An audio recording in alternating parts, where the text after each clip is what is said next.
Science and religion, but they're different religions. Now, this is an immensely important question, because leaving Christianity outside altogether, religions do not agree with each other. It's idle to pretend that they do. Science is an international discipline. And of course, we are all aware of the sad fightings, even within Christendom, in my own country of Northern Ireland. So, I've got a lot to answer for, in a way. And how do I approach this question? Well, in exactly the same way as everything else. I find, let's take the three great monotheistic religions. I have many Muslim friends and Jewish friends in many parts of the world. And when it comes to the resurrection of Jesus, there are three different views, as you know. The Jews believe, my Jewish friends believe, that Jesus died and did not rise. My Muslim friends believe he didn't die. And I believe that he both died and rose. They cannot all be true. How do you approach a question like that? Well, first of all, I step completely back from it. And I realize that there are two levels of difference between religions. And the first thing to recognize, ladies and gentlemen, as you go around the world, study all religions or none, people of any faith, philosophy you care to name, you'll find a striking fact. And it's that there's a common element of morality that's shared by almost every living human being. I've done a bit of research on this. And you will find the golden rule, do unto others as you would be done by, in every single religion, in every single philosophy, even Roman pagan philosophy, and in the fundamental statement of British humanism. You will find it everywhere. What does that tell me? It tells me that we need to respect each other's ethical code. Sometimes as a Christian, I can be put to shame by the moral integrity of someone of another religion. And therefore, we approach this with great sensitivity. So that's the first thing. But what I notice is this, ladies and gentlemen, that the real difference comes not at the level of ethics and morality, so much as at the level of the basis on which a person can have a relationship with God. And there, religions and philosophies divide into two systems. One of the systems is a bit like Harvard University. There is an entrance examination. I presume you have an entrance, do you? Or do you just get in without an exam? No, you don't. So there's an entrance exam, so we can imagine that as a door here. And then there's the Harvard way, and it goes up and down, and you try and stay on it, and there are all the professors to teach you, and then there's a whacking great gate at the end.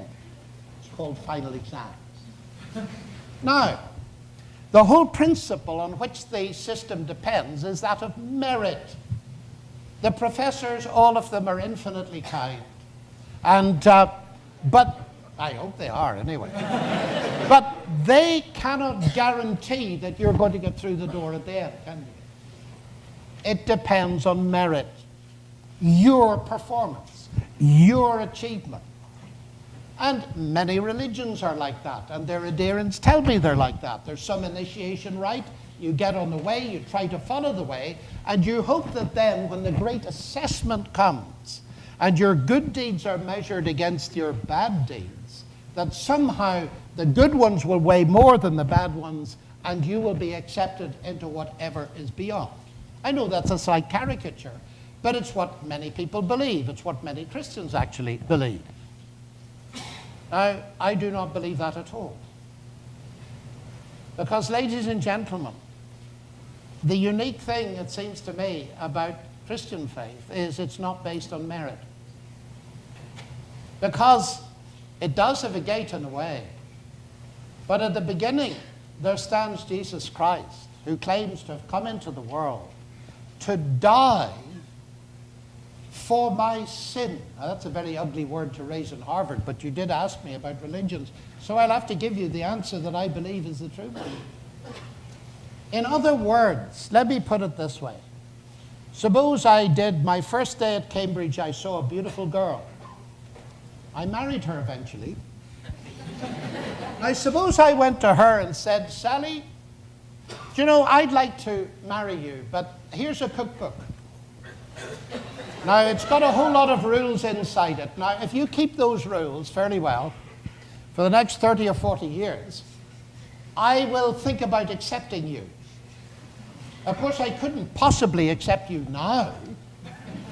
But if you perform well enough, when the final assessment comes, I will accept you.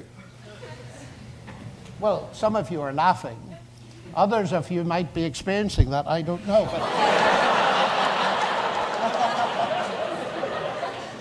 But you see, that would be to insult her.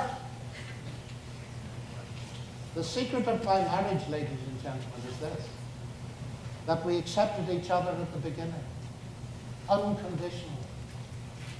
And because she doesn't have to keep the rules of the cookbook, so to speak, in order to gain my acceptance, that sets her free to learn to cook. And it's exactly the same with God. We wouldn't dream of basing our relationship with a fellow human being on a measured performance and an acceptance at the end of a long history of performing laws. And yet millions of people think that that's a way to base a relationship with God. And it seems to me here, and let me say it straight, Christianity competes with no other religion here. Because as far as I can see, Christ is the only person that offers me the knowledge of forgiveness right here and now. So in my life, I try to live for him, not in order to gain his acceptance, but because, ladies and gentlemen, I already have it. It's not based on my performance or my merit. It's based on the merit of Jesus Christ, who died and rose for me. And there, ladies and gentlemen, I think we'll have to leave it. Thank you for your patience.